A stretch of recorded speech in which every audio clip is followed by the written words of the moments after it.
নমস্কার, legal point Bangla থেকে আমি অ্যাডভোকেট সুব্রত শীল আমার এই চ্যানেলে আপনাদের স্বাগত জানাচ্ছি। আজকে আমি আলোচনা করব উইল এবং দানপত্র।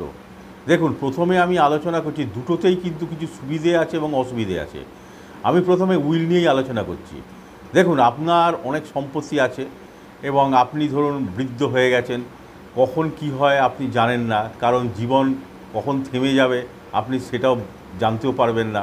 আর মানুষের বিভিন্ন ধরনের অসুখ বিসুখ লেগেই থাকে। তা আমি যেটা বলতে চাইছি যে উইল নিয়ে, উইলের দেখুন সুবিধে অসুবিধের কথা যদি আলোচনা করতে হয়, উইল আপনি যদি আপনি মনে করছেন যে আপনার অনেকগুলো ছেলে মেয়ে আছে এবং তাদের মধ্যে কোনো একটি বা দুটি ছেলে বা মেয়ে কিন্তু আপনার খুবই প্রিয়পাত্র এবং আপনাকে সবসময় দেখভাল করে, আপনার সবসময় ভরণ পোষণ করছে এবং আপনার যে চিকিৎসা, অসুস্থ হয়ে গেলে সেখানে আপনাকে ডাক্তার কাছে নিয়ে যাচ্ছে এবং সব রকম খেয়াল আপনাকে রাখছে, এবং সেক্ষেত্রে কিন্তু আপনি তার পক্ষে কিন্তু একটি উইল করতে পারেন।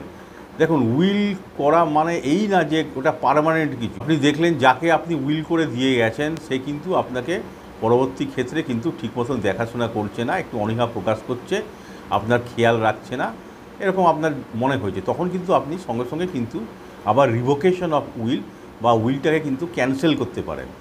তা এইটা হলো একটি একটি সুবিধে। এবং এখানে উইল যখন করবেন আপনি হয়ে যাবেন উইল কর্তা, এবং যাকে আপনি আপনার সম্পত্তি দেবেন সে হয়ে যাবে বেনিফিশিয়ারি। এবং আপনাকে এটা বলে রাখি যে ওই উইলের মধ্যে কিন্তু একজন এক্সিকিউটর নিয়োগ করতে হবে। এক্সিকিউটরের অর্থ হচ্ছে এই উইলটা যখন আপনার গত হয়ে যাওয়ার পর এই উইলের একটি প্রবেট নিতে হয়। এই প্রবেটের সম্বন্ধে আমি একটু পরে আলোচনা করছি। আগে জেনে রাখুন, এই প্রবেট যখন আপনি নেবেন তখন কিন্তু যাকে আপনি এক্সিকিউটর নিয়োগ করেছেন সে কিন্তু এখানে অ্যাপ্লিকেশান করবে কোর্টের কাছে এই উইলের প্রবেট গ্রান্ট করার জন্য। এবং সাধারণত ক্ষেত্রে যাকে আপনি বেনিফিশিয়ারি, মানে যাকে আপনি সম্পত্তি দিচ্ছেন তাকেই উইল কর্তা, বেনিফিশিয়ারি যাকে দিয়েছেন তাকেই কিন্তু এক্সিকিউটর হিসেবে কিন্তু নিয়োগ করে। এটাই সাধারণত হয়ে থাকে এবং সে কিন্তু পরবর্তী ক্ষেত্রে অ্যাপ্লিকেশান করবে কোর্টে এবং সে প্রবেটটা নেবে। এখানে একটি কিন্তু খুব গুরুত্বপূর্ণ কথা হচ্ছে যে এই কোর্টে যখন আপনি তো উইল করে দিলেন, বেনিফিশিয়ারি যাকে করেছেন তাকে এক্সিকিউটর করলেন, এবং আপনি গত হয়ে যাওয়ার পর কিন্তু সে এবার কোর্টে কিন্তু উইলটা কার্যকরী করার জন্য কিন্তু একটি অ্যাপ্লিকেশান করবে, তাকে বলে প্রবেট অ্যাপ্লিকেশান। এবং এখানে কিন্তু এই উইলটার সার্টিফিকেটের জন্য কিন্তু যে নিয়ার রিলেটিভ যাকে আপনি দিয়েছেন, বেনিফিশিয়ারি বা এক্সিকিউটর নিয়োগ করেছেন, তার কিন্তু ভাই বোন বা নিয়ার রিলেটিভ যে কেউজন আছে তাকে কিন্তু কোর্টে সাক্ষী হিসেবে কিন্তু ডাকা হয় এই উইলটাকে প্রমাণ করার জন্য যে এটা জেনুইন উইল না ফলস উইল। এবং সেক্ষেত্রে কিন্তু যদি কোনো এই নিয়ার রিলেটিভরা যদি বেঁকে বসে বা ভুলভাল সাক্ষী দিয়ে দেয় যে না, এখানে এই উইলটা ঠিক মতন করা হয়নি, ওই সময় কিন্তু বাবা অসুস্থ ছিল, তার মাথা ঠিক ছিল না, অথবা এটাও বলতে পারে যে এই উইলের কিন্তু যে উইল কর্তার এটা সই না, এটা জাল সই।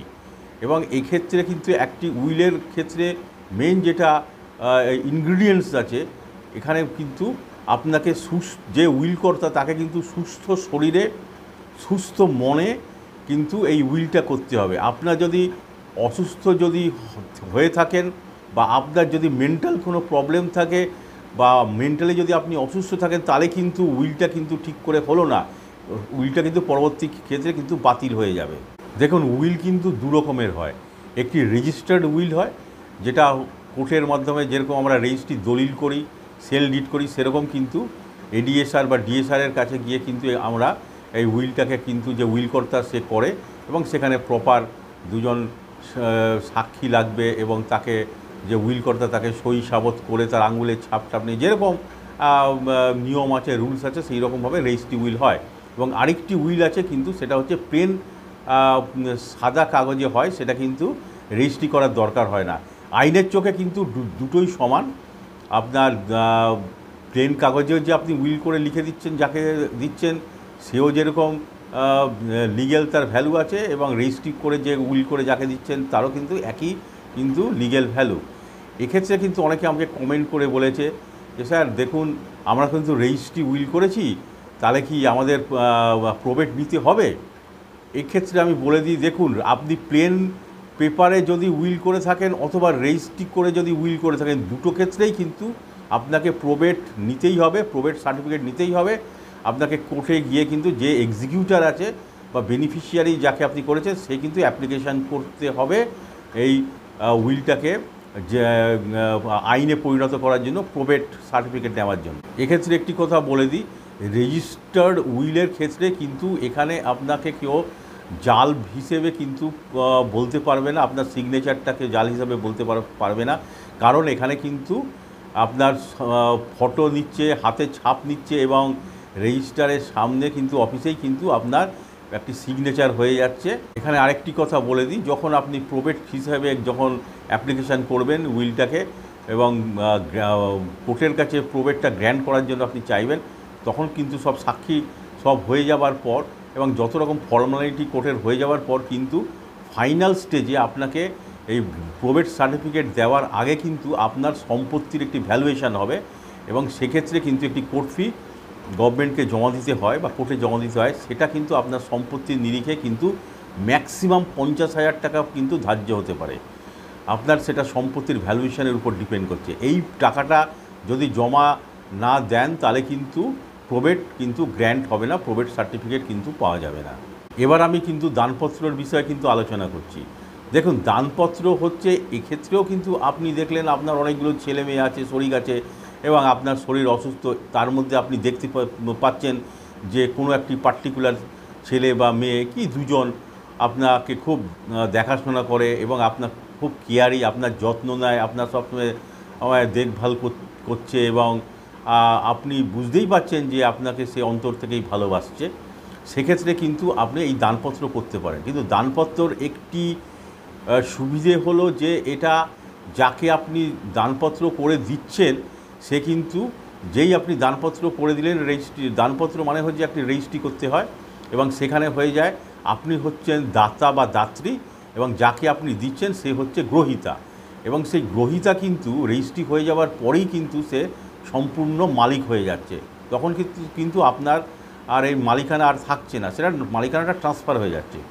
এবং এক্ষেত্রে পরবর্তী ক্ষেত্রে আপনি দেখলেন যে যাকে আপনি যেই গ্রহীতাকে আপনি সব আপনার সম্পত্তি দিয়ে দিলেন সে কিন্তু এবার উল্টো পথে চলছে এবং আপনাকে ঠিক আগের মতন দেখাশোনা করছে না এবং যেহেতু সে মালিক হয়ে গেছে সে এবার নিজের যা মন মর্জি যেটা ইচ্ছা হয় সেটা করছে সম্পত্তি নিয়ে।